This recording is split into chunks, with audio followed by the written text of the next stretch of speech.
Since 9/11, more than 2.5 million Americans have served in Afghanistan, Iraq, and other theaters in the war on terror. Most have returned to resume normal lives, but for some, the war continues at home. They're grappling with severe physical or psychological injuries that complicate their adjustment to civilian life, and a small number have landed in the criminal justice system. We're still learning how to help returning vets deal with the trauma of combat. That's a challenge high on the agenda of John Jay College of Criminal Justice, where we're proud to host more former service members in the student body than any other CUNY school, some 560 last semester. So it's not surprising that John Jay has developed one of the nation's most remarkable programs for returning vets who need help. It uses a stunningly simple tool: water.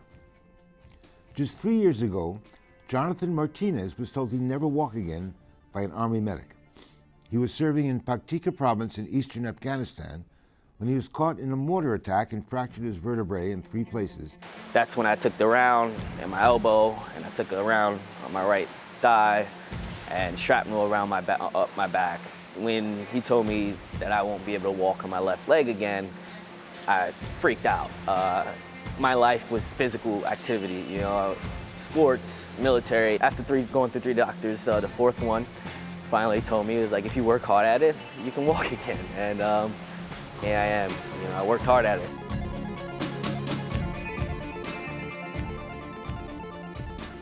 By the time he entered John Jay as an undergrad, a program of therapy had returned the use of his limbs.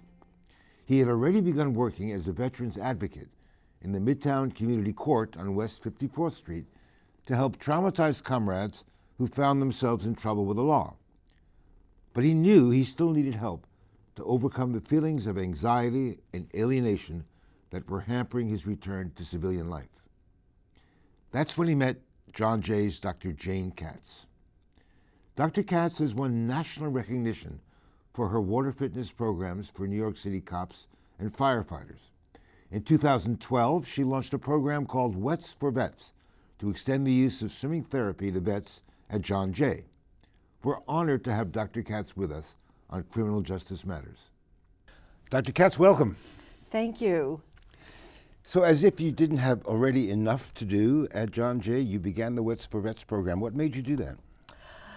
The main reason is because my late husband had just passed away, and he was a veteran. My father passed away a few times before. He was a veteran. Serving where? Where did they serve? My late husband was an Army captain in Iceland many, many, many years ago. My father was in the Merchant Marine in France. And I was born, right about that time. Mm-hmm. So it's very special to me. And today, after 50 years of being at CUNY, more and more veterans have returned to John Jay College. And for the past 25 years, the numbers have just grown from single to double to triple digits. And that is part of it. So in 2012, I decided to start a program for veterans called W.E.T.s for Vets. W.E.T.s meaning water exercise techniques, which we have as a class for fun, for fitness, to meet your buddy that backs you up. So it was a networking thing as it started, and then as well as sort of fitness therapy. What does that mean, fitness therapy? It's spiritual, emotional, and it is holistic.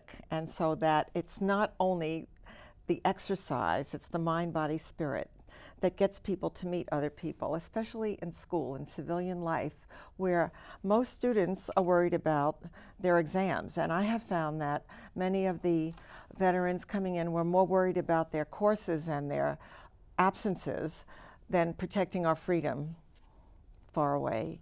And therefore, the civilian students and our veterans are together. We meet each other. So that's interesting. So it's a two-phase program. In a sense, it brings students who haven't had experience in the military together with fellow students who have, and obviously, as you know, most of our civilian society has very, very little, if any, experience with military matters. Exactly. So that's a plus, I would guess. Definitely, because at school, it's busy. You don't know anyone, and unless you've managed to meet someone by chance, perhaps, not anymore, because we have a fantastic veterans program here. But what's the spiritual part of it? I mean, what is it about water that helps people adjust or deal with the traumas they've experienced in combat? Yes, well, it's water in all its forms. Most of our bodies are water. The world is water. If they're afraid to swim, it's getting over the fear if they've had a bad experience in water, whether you're a civilian or a veteran. And that's what I've spent most of my life helping to people overcome. And you have to have your back. And that buddy system is what, both in civilian life and especially on the field. Are there other lessons that are different that you apply to returning vets than, say, you would apply to the programs you have for New York cops and firefighters? It is similar, but the trust is even more. We have this fantastic example of Jonathan, who has joined our class as a swimmer and has helped others. And they tell the story, and I make everyone meet each other so that when we exercise, they change buddies and they get to meet each other. Let's talk about the trust part of it a little bit. Now, in the service, trust is a big part Major. of Number surviving. one. You have to Number trust one. your buddies. How does that translate into the pool? Well, sometimes people think, well, I can swim, I don't have to help my buddy, or they can swim. You're always there, got your back, and that is key. As an example, if you're floating on your back and learning to float, you're physically behind your buddy, supporting that person until they recover to a standing position, because if you haven't learned it before, that's the X factor. Well, we know Jonathan is one of the success stories that you've had, and he's Fantastic. been a huge help in your program. Tell us some others. Can you give us some more examples of, Sure. of vets who've come back? And we're talking about men and women, right? We're not just Yes, talking about men. yes. Mark McNaughton, who was our first leader, who had a very hard time adjusting to school, to getting into law school, and to meeting other people. And then there was Chris Rodriguez, who is a very good athlete, who are now the best of buddies and the best of friends. He's in law school. Chris is doing great at school. And the socialization that they're like, you know, best buddies. So here's the secret. Does water therapy get you better marks? It doesn't hurt. Now, why isn't that more places around the country aren't using this water fitness program? All you need is a pool and some committed people to do it. Is it I money think the or is it support, inspiration? thank you. It's the money, it's the exposure, it's that it is priceless. The buoyancy of the water helps people like Jonathan and other people to recover and go on with their life, because that is the key. And sometimes you're not going to play football again, but you can swim. It's just a place where I can go and it's like a safe place. I go in, I clear my mind from everything, and nothing else matters. I hope people take a look at this and say, we have to do this. We have to do more of this. Well, I hope so, and I thank you very much. And you know what? W.E.T.s for Vets is there, so we know who we are. We've been ready for Rio for a couple of seasons now that it's over, and we will definitely continue our quest. Jane, thank you so much for joining us. Thank you. This is for you. Thank you. John Jay's W.E.T.s for Vets doesn't promise miracles. It's only one part of the college's efforts to help its student population of returning service members. To help us explore the tough challenges vets at John Jay and elsewhere face, Jonathan Martinez joins us along with Richard Pusateri, the former Marine Corps Senior Forces Chaplain, who now heads John Jay's Military and Veteran Services Program. Gentlemen, welcome to you both. Thank you. Thank you. So, Jonathan, let's start with you. Okay. Particularly before you got to John Jay, you were working at the Midtown Court as a veterans advocate. Why do we need veterans courts? Aren't our regular courts good enough when vets do get in trouble with the law?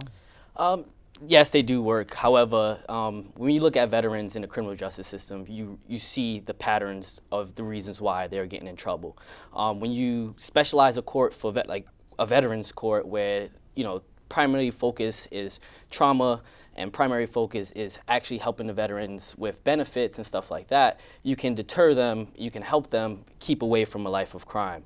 So some of the patterns we saw was homelessness, some of the patterns we saw was unemployment, some of the patterns we saw was trauma with mental health. So when you take all these factors together and not, you don't, acknowledge those factors separately from the reasons why they're out in the streets, the reasons why they're in crime, and you track it back to the transitional period from when they first separated the military. And if we target that right there from that point, that's when we can actually help veterans. I know that the first veterans court in the country actually was started in Buffalo in 2008. Correct. And they've been remarkably successful, but the critics say, well, I mean, isn't that giving special privilege to veterans? After all, if they've broken the law, why do they need some special consideration?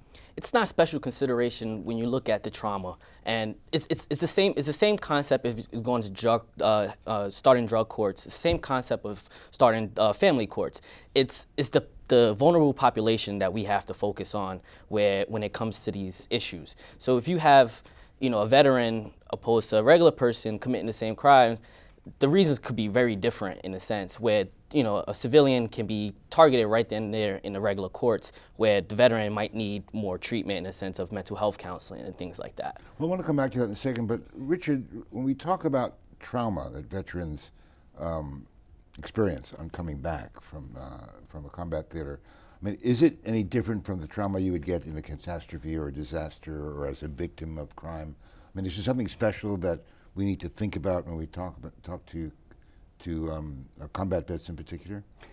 I think the distinction has a lot to do with just the difference in context. When you come back, you're making a massive shift in context. So it's always similar trauma, but you're coming from such a different place that just sort of reality testing, adjusting to where you are, adjusting to different settings and expectations and mores, there's massive change, and that's probably the biggest difference. The basic, trauma stress is sort of the same for everybody, but the context is so massive because it's not something that happened in Brooklyn, it's something that happened in Afghanistan and Iraq and Somalia, and that just adds to the adjustment and sort of just a basic confusion. Suddenly, your whole view of the world, your immediate peer group, everything has changed. So we have lots of vets at CUNY right Yes. now, and thankfully we have special programs for them to help them financially with counseling as they need it. But is there some special issues at John Jay or at CUNY schools that vets need to experience? Or, I mean, obviously they're here, which is a great triumph to have made it here after being in combat. They're in school. But where do you go from there? I think the first is, and Jonathan's certainly done it, it's just getting yourself seriously committed to higher education. It's such a different world. The people you're in, the way people talk and all that, and to just commit and say, I really need to take this seriously. I really need to see this as a path to my future. And then the other is to actually fit it to you. Sort of that mix between you come with a lot of maturity, a lot of serious experience, You're a more serious student. but it's spoken very differently than what you're going to talk about at even John Jay. So how do you make sort of that mental and personal transition? I am a mature experience. I've done leadership things. I've done difficult things. How do I make this part of me and part of my education? That's part of the reason peer things work real well, because it isn't a program, Absolutely. but when veterans get together, they start imagining the ways to take, their military experience and their military Military does a great job making us military. That's really who we are. In 4 years, you're really that guy. And then you have to step and back. then how do I fit this into this civilian student path to success kind of me now? Jonathan, how did you find that transition back? I mean, you were an undergrad at John Jay before you went into the service, if I recall, and then you left for economic reasons, and then what made you decide to come back, and what was different about coming back this time than when you were at school the first time? So the first time around, back in 2008, I wasn't as serious in college as I was now. You were a 20-year-old. I was 18 years 18, old, yeah. And I wasn't, right out of high school, just college was one of those things where, like, oh, you have to go. And coming back from the military, changing my perspective completely changed from college. This is things I've already done in the military. You know, these are things that I mastered in the military as a soldier. I can take this, put it towards my schooling, and master school. I assume there was discipline and character as well. Absolutely. You didn't have when you were an 18-year-old and you had now. Absolutely, and that was one of the biggest transitions back in school when I first came back in 2013. And it was a matter of when I sat down in class, I felt isolated. You know, I was the older student in class. I was, you know, everyone was talking to each other, you know, making a lot of noise, and it frustrated me because if that happened in the middle of a brief, you know, you would be outside, you know, be taken care of in a sense. Did your fellow students get where you came from, or were they feeling, you know, who is this guy? I mean, is he going to be bragging about? That's what I felt a lot when I first came back was, you know, when topics of military in class or something like that would come up, I was like, well, you know, I am a veteran and this is what I've experienced in this situation. You know, you feel like you get that look as like, who is this guy? You know, like, who does he think he is in this class right now? You know, and it was tough, you know, making that transition. But it took a little bit to realize, like, I'm here for my education. I'm here to study for me and to better myself. And if you're not going to take it as serious as I am, I'm going to take it serious and keep it moving, you know? But the big difference with you is that you were injured, you nearly died, and you obviously had stress and trauma as a result of that, which brought you into the W.E.T.s for Vets program. But how did that affect your studies and your approach to schooling? It was tough. Like I said, my first semester back, I didn't get A's across the board. You know, it was tough with that transition, trying to readequate to schooling. You know, and just being in that culture, being in the school environment. You know, the next following semester, I kind of like took a few days and just like went away to really think about like what are the goals that I want.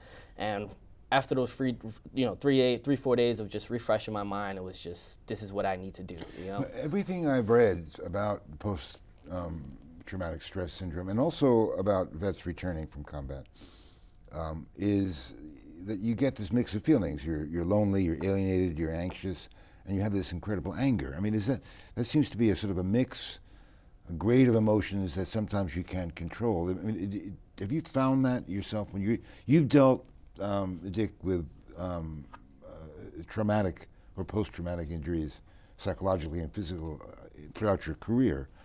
Have you found that we know a little bit more about why that happens and how we can deal with it? Well, it is a trauma response. It's also a continuum. You know, when you describe those things, everybody feels those things. It's sort of how far it went with you. You know, that's why, you know, PTSD is a diagnosis and it's a checklist. But does everybody feel some of that? I mean, everybody who came back from the war zone was sort of mad and sort of shocked that the rest of the world just went on. Everybody had to adjust to sleeping and being around people who smelled good and all those kind of good things. And it's just it's the continuum. If you think of goes up, comes down, we're really looking at what brings you back to normal life. I mean, and how fast, what aids in that, those type of things. Can you control it? I mean, very often, sometimes people will come back immediately and say, well, I'm fine, I'm totally normal. Then 5 years later or 10 years later, then things kick in. Is that something that you've seen happen? Well, that happens, and it doesn't have to happen. You know, part of it is just the persistence of memories. You know, really significant things in your life don't go away. But the other is sometimes just submerging it. You know, if somebody just, you know, denial is sort of a cliche word, but if someone just swallowed it and said, I'm ignoring this, I'm just, you know, I'll take care of it on my own, I'll never talk about it, I'll never think about it. Those are the folks, you know, sort of the classic that years later are still wrestling with it and finding it alive because they've never really looked at it. They've never really dealt with it. So a lot of encouragement in the military, in the VA, and just in regular life to sort of find a safe place to work through those thoughts. If you've come to college, if you made it to John Jay or other CUNY schools or anywhere else, I mean, you're already halfway there, right? I mean, you've already made some decisions. It's incredibly positive. I mean, it's no guarantee, but it does mean your life's going on. Absolutely. You know, if you can stick in college, I mean, in all honesty, and when Jonathan and I talked about the treatment court, part of that is, particularly the young veterans, great risk. You know, if you hit them, there's no recidivism. You're just trying to set them back on their life. And college is a great vehicle to get people to find a life again and a purpose and, vocation. But for those who aren't in college and who haven't Yes. made it there, then it becomes a further uphill challenge, I assume.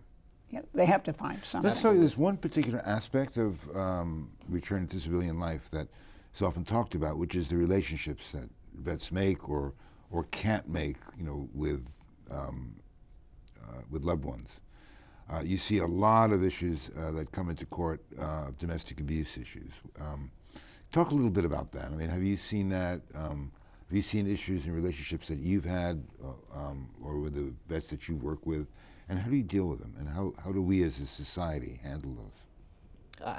I've actually seen a lot of that within coming right back from Afghanistan, coming home and, having my buddies' wives call me because they're in a brawl or something, and it was hard because I understood why he was upset, but it was like he just, they just take it too far and he just couldn't control himself in a sense. But it's no excuse, 100% is no excuse for it. But it's just, I've seen a lot with veterans, especially in the court system also, who balled it up, and when they finally let it go, it's just like that anger, everything they just been balling up so much, is just lets go and they can't control themselves. They take it out on their families. And they take it out on their families because those are the easiest targets in a sense, they're under the same roofs all the time. And it's sad because it's like the help is there, the help is out there, it's just a matter of reaching out and admitting, and really, accepting that you need the help. Because the other part of the equation, maybe the most important part is, since the number of people who served in the military and served in combat theaters is a relatively small proportion of Americans today. We haven't been in a world war, thank God, but we are still, what's happening in the military is still walled off very much from our society. So civilian society doesn't really understand what you've gone through, Jonathan, and your buddies have gone through. But what role do we play in civilian life in dealing with folks who come back, and what role should we play? For each of you, what would you advise that we can do better in terms of dealing with this sort of stress? Just very briefly. One main thing for me would be a support, the support network, just family members, friends, just be there on the side, just, with a distance in a sense, just, as long as you show the support, it's like, we're here for you. They'll just take it as they take it. And institutionally, Richard? Yeah, I think part of it is the recognition you have veterans and they have a significant and other experience. I think the other thing, though, for institutions, people at large, is also to make sure, don't let the outside define veterans. Talk to them. Don't take stereotypes. Don't assume you know where Jonathan's been and how Jonathan feels. Ask him. If you're trying to reach out to veterans, a lot of different people, a lot of different experiences, and I think the one thing is sometimes we're acting on stereotypes that aren't correct. We're responding to problems they don't have, where they have other challenges. So again, I think, just being in dialogue with these very real Americans and fellow citizens and people you're together with at the college, and just ask them where they are, what they need, how they feel about things. And sometimes, amazingly, we don't do that. We work on assumptions that are wrong. So that's one thing that, I really encourage here, and I think we're trying to do here. Thanks to both of you. Thank you. And when you come home and you can't find, you don't have those bonds, you don't have those brothers, you lose yourself identity, and you look for it in other places. And when I found W.E.T.s, that's what I found here: a new self-identity, a new belonging, and a new purpose. Most observers say today's returning combat vets are luckier than the men and women who served in our previous wars. Improved medical care has saved lives that might have been lost otherwise. And we know a lot more about how to help those suffering from PTSD. But it's all relative. For each veteran navigating a path back to civilian life, it remains a private and often lonely battle. Counseling, job incentives, and innovative programs like W.E.T.s for Vets are an important start. But we can do a lot more to help them win that battle. For one thing, we need to keep up the pressure on the New York City Council's efforts to improve veteran services. And when you meet one of our vets, don't forget to thank them for their service. I'm Steve Handelman. Thanks for watching. See you next time.